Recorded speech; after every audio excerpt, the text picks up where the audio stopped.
Carilah oleh kalian malam Lailatul Qadar di 10 terakhir di bulan Ramadan. Malam Lailatul Qadar itu adalah malam di mana ketika kita beribadah kepada Allah Subhanahu wa taala, maka ganjarannya akan dilipat gandakan oleh Allah Subhanahu wa taala sampai 1000 bulan. Jika kita hitung-hitung 1000 bulan sekitar 85 tahun. Jika seorang di malam itu salat kepada Allah Subhanahu wa taala, membaca Al-Quran dan berdoa di malam itu, maka ganjarannya sama saja dia salat, membaca Al-Quran dan berdoa kepada Allah selama 85 tahun. Assalamualaikum warahmatullahi wabarakatuh. Alhamdulillahi rabbil alamin wa bihi nasta'in ala umurid dunya waddin. Wassalatu wassalamu ala sayyidina Muhammadin wa ala alihi wa sahbihi ajma'in. Wala haula wala quwata illa billahil aliyyil azim. Amma ba'du. Segala puji bagi Allah Subhanahu wa taala yang telah mencurahkan begitu banyak rahmatnya kepada kita sehingga kita bisa bertemu di bulan yang mulia ini, bulan yang agung, bulan yang mana ketika kita beribadah kepada Allah Subhanahu wa taala akan dilipat gandakan ganjarannya oleh Allah Subhanahu wa taala. Salawat berangkaikan salam tak lupa pula kita hadiahkan kepada roh junjungan alam, yang mana beliaulah yang telah membawa kita minaz zulumati ilan nur, dari alam yang penuh dengan kegelapan ke alam yang penuh dengan terang menderang yang seperti kita rasakan saat ini. Kaum muslimin wal muslimat rahimakumullah, sangat beruntung bagi kita umat baginda Nabi Muhammad sallallahu alaihi wasallam diberikan oleh Allah Subhanahu wa taala suatu bulan yang tak diberikan kepada umat yang lainnya, yaitu bulan Ramadan. Di dalam bulan Ramadan juga ada suatu malam yang tak kalah mulianya, yang tak kalah spesialnya bagi kita, dan hanya dikasih oleh Allah Subhanahu wa taala kepada umat baginda Nabi Muhammad sallallahu alaihi wasallam, yaitu malam Lailatul Qadar.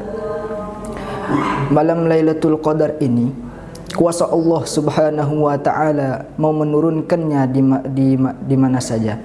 Mau Allah turunkan di 10 Ramadan yang awal, mau Allah turunkan 10 Ramadan yang tengah, mau Allah turunkan 10 Ramadan yang terakhir.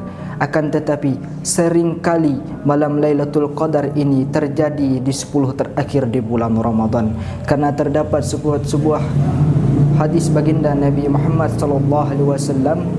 Bismillahirrahmanirrahim. Qala Nabi sallallahu alaihi wasallam, taharru lailatul qadri fi asra awakhir Ramadan. Carilah oleh kalian malam Lailatul Qadar di 10 terakhir di bulan Ramadan. Malam Lailatul Qadar itu adalah malam di mana ketika kita beribadah kepada Allah Subhanahu wa taala, maka ganjarannya akan dilipat gandakan oleh Allah Subhanahu wa taala sampai 1000 bulan. Jika kita hitung-hitung 1000 bulan sekitar 85 tahun. Jika seorang di malam itu salat kepada Allah Subhanahu wa taala, membaca Al-Quran dan berdoa di malam itu, maka ganjarannya sama saja dia salat, membaca Al-Quran dan berdoa kepada Allah selama 85 tahun. Malam Lailatul Qadar juga dihadiahkan oleh Allah Subhanahu wa taala kepada umat baginda Nabi Muhammad sallallahu alaihi wasallam. Karena ada di zaman baginda Nabi Muhammad sallallahu alaihi wasallam ada seseorang yang jihad di jalan Allah Subhanahu wa taala lebih dari 80 tahun. Lalu Rasulullah sallallahu alaihi wasallam cemburu karena umur umat baginda Nabi Muhammad sallallahu alaihi wasallam itu antara 60 dan 70 tahun. Lantas bagaimana umat baginda Nabi Muhammad sallallahu alaihi wasallam bisa menyamai amal-amal orang terdahulu? Makanya dihadiahkan oleh Allah Subhanahu wa taala malam Lailatul Qadar hanya khusus kepada umat baginda Nabi Muhammad sallallahu alaihi wasallam. Pertanyaannya kaum muslimin wal muslimat, gimana caranya kita bisa mendapatkan malam Lailatul Qadar ini? Jawabannya di dalam hadis baginda Nabi Muhammad sallallahu alaihi wasallam yang diriwayatkan oleh Sayyidatuna Aisyah radhiyallahu anha. Ia bersabda, "Kana Nabi sallallahu alaihi wasallam idza dakhala al-asra sadda mi'zarahu wa ahya lailahu wa aiqaza ahlahu. Ia bersabda, ada Nabi ketika Nabi Muhammad sallallahu alaihi wasallam memasuki 10 terakhir di bulan Ramadan, Nabi Muhammad sallallahu alaihi wasallam mengencangkan ikat pinggang beliau. Beliau menghidupkan malamnya dan beliau membangunkan keluarga-keluarganya.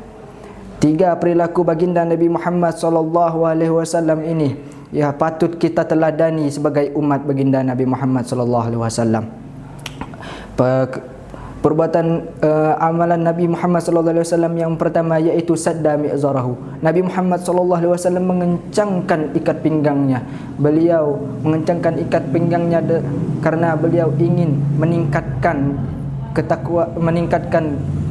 ibadah beliau kepada Allah Subhanahu wa taala. Sebagian ulama juga mengatakan Nabi Muhammad sallallahu alaihi wasallam mengencangkan ikat pinggang di sini baginda Nabi Muhammad sementara waktu menjauhi istri-istri beliau demi untuk supaya lebih khusyuk dan lebih tenang ketika beribadah kepada Allah Subhanahu wa taala. Yang kedua yang dilakukan baginda Nabi Muhammad sallallahu alaihi wasallam yaitu ahya lailahu. Baginda Nabi Muhammad menghidupkan malamnya. Ulama mengatakan di sini menghidupkan malam adalah baginda Nabi Muhammad begadang dalam rangka beribadah kepada Allah Subhanahu wa taala, menghabiskan waktu hanya untuk bermesraan dengan Allah Subhanahu wa taala. Imam Nawawi juga mengatakan Nabi Muhammad sallallahu alaihi wasallam menghidupkan malam bukan hanya dengan solat, bahkan dengan membaca Al-Quran, berzikir dan berdoa kepada Allah Subhanahu wa taala. Karena terdapat di dalam suatu riwayat bahwasanya baginda Nabi Muhammad sallallahu alaihi wasallam setiap di malam bulan Ramadan beliau didatangi oleh malaikat Jibril. Beliau dituntun untuk membaca Al-Quran, bahkan dituntun untuk memahami makna-maknanya. Yang ketiga yang dilakukan baginda Nabi Muhammad sallallahu alaihi wasallam yaitu membangunkan keluarga-keluarga beliau. Baginda Nabi Muhammad sallallahu alaihi wasallam di sini mencontohkan kepada kita bahawa baginda Nabi Muhammad bukanlah seseorang yang egois. Bahkan Nabi Muhammad sallallahu alaihi wasallam membangunkan keluarganya. Baginda Nabi Muhammad sangat peduli kepada orang-orang yang sekitarnya, bahkan sangat peduli kepada umat-umatnya. Beliau tidak ingin beliau saja yang mendapatkan keutamaan malam Lailatul Qadar ini. Beliau tak bahkan beliau ingin umat-umatnya juga mendapatkannya.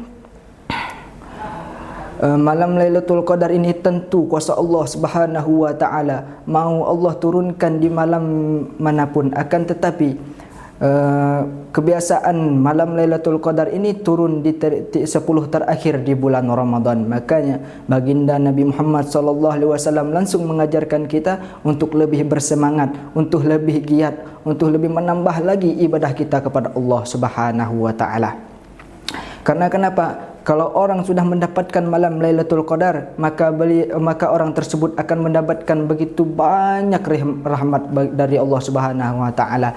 Berlipat ganda kenikmatan yang akan diberikan oleh Allah Subhanahu wa taala. Karena kenapa? Karena orang yang diberikan rahmat oleh Allah Subhanahu wa taala di 10 terakhir bulan Ramadan bisa